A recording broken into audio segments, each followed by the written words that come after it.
नमस्ते साथियों। देखिए, आज हमारे साइंस का जो लेक्चर 2 है, इसमें भी हम फिजिक्स से जितने भी इम्पोर्टेंट क्वेश्चन इस बार बनने वाले हैं वो सब आपके लिए लेके आए हैं। देखिए, कल लेक्चर 1 में हम 4 क्वेश्चन लेके आए हैं और आज लेक्चर 2 में टोटल 6 क्वेश्चन हैं।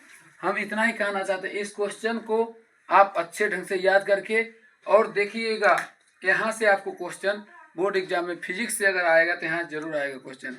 देखिए, हम कम समय में ये सारे क्वेश्चन को अच्छे ढंग से समझने की कोशिश करते हैं। पहला क्वेश्चन क्या है? आकाश का रंग नीला क्यों होता है? देखिए, आकाश का रंग नीला क्यों होता है? तो कहा गया है कि वायुमंडल में वायु के अणु तथा अन्य सूक्ष्म कणों का साइज छोटा होता है।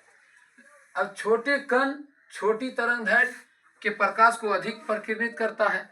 अब देखिए, छोटा कण पर अगर पड़ेगा तो वो क्या होगा? अधिक प्रकीर्णित करेगा और प्रकाश के नीले रंग का तरंगदैर्घ्य छोटा होता है, जो संपूर्ण वायुमंडल में प्रकीर्णित हो जाता है, जिसके कारण आकाश का रंग क्या दिखाई देता है? नीला दिखाई देता है। यानी जब वायुमंडल में छोटे छोटे कण रहते हैं, जब उस पर सूर्य के प्रकाश पड़ता है तो जितने छोटा कण और छोटी तरंगदैर्घ्य पड़ता है, तो अधिकांश छोटे कण होने के कारण जितने भी कम तरंगदैर्घ्य वाले हो वो प्रकीर्णित होके, इसीलिए आकाश का रंग क्या दिखता है? नीला दिखाई देता है। देखिए, दूसरा क्वेश्चन क्या है? दृष्टि निर्बंध से आप क्या समझते हैं? देखिए, दृष्टि निर्बंध का अर्थ होता है कि जब हम किसी वस्तु को देखते हैं, ठीक है, जब हम किसी वस्तु को देखते हैं तो उसका जो प्रतिबिंब होता है 1/16 सेकेंड तक किसी वस्तु को हम देख लेते हैं, फिर भी अब जब वो वस्तु हमारे नजरों से हट जाता है, फिर भी हमारे नजरों में उसका प्रतिबिंब 1/16 सेकेंड तक रहता है। देखिए, ये 1/16 सेकेंड एकदम फिक्स है, लेकिन कहीं पर ही 1/18 भी रहता है, कहीं पर ही 1/10 भी रहता है, लेकिन एग्जैक्ट जो दिया जाता है हम अभी तक जाने हैं वो 1/16 है। इसीलिए इतना को ध्यान में ना रखिए, कहीं कहीं 1/18 और 1/10। तो दृष्टि निर्बंध क्या है? तो देखिए, रेटिना पर बना प्रतिबिंब वस्तु के हटाए जाने के 1/16 सेकेंड तक स्थिर रहता है। यानी जब हम अपनी आंख से किसी वस्तु को देखते हैं, अगर उस वस्तु को फिर हटा लिया जाए, फिर भी उसका प्रतिबिंब हमारी आंखों में 1/16 सेकेंड तक क्या रहता है? स्थिर रहता है। इसे ही हम क्या कहते हैं? दृष्टि निर्बंध कहते हैं। अब है, उत्तल लेंस को अभिसारी लेंस क्यों कहा जाता है?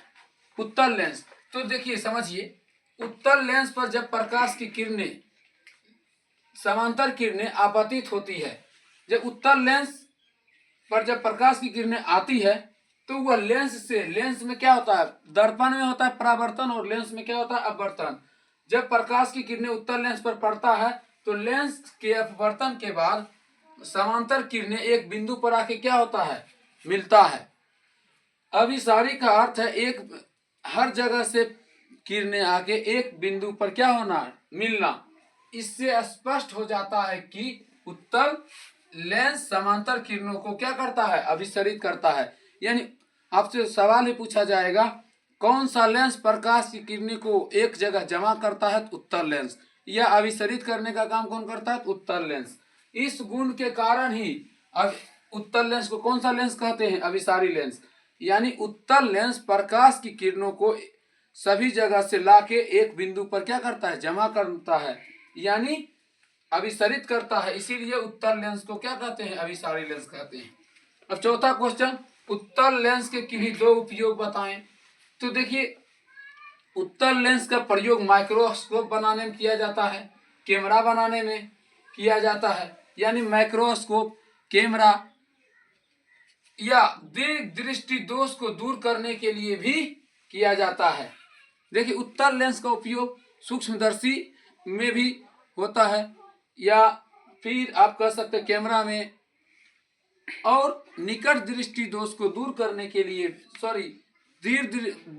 दूर दृष्टि दोष को दूर करने के लिए भी उत्तल लेंस का चश्मे के रूप में क्या किया जाता है? व्यवहार किया जाता है। अगला देखिए, 5वां क्वेश्चन जो है, नेत्र की स्पंदन क्षमता क्या है? देखिए, नेत्र की स्पंदन क्षमता हम पहले आपको समझा देते हैं।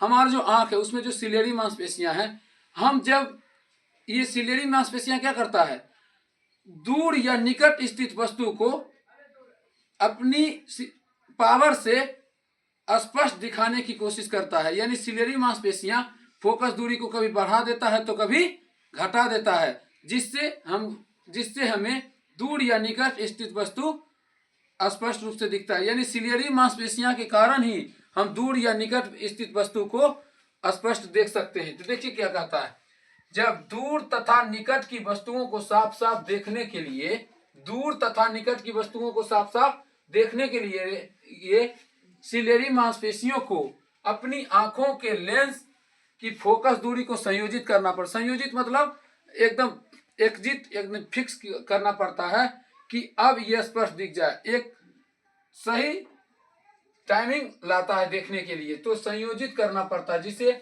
नेत्र की स्पंदन क्षमता कहते हैं। यानी अगर हम किसी वस्तु को स्पष्ट देखना चाहते हैं, चाहे वो वस्तु दूर हो या निकट हो, इसके लिए हमें सिलियरी मांसपेशियां की फोकस दूरी को कभी बढ़ाना होगा तो कभी घटाना होगा।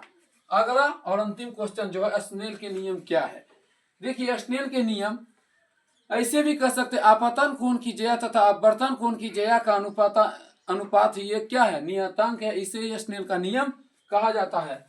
चाहे ऐसे भी आप बोल सकते हैं, किन्हीं दो माध्यमों और प्रकाश के किसी विशेष वर्ण के लिए आपतन कोण की ज्या तथा अपवर्तन कोण की ज्या का अनुपात एक नियतांक है, इसे ही स्नेल का नियम कहा जाता है।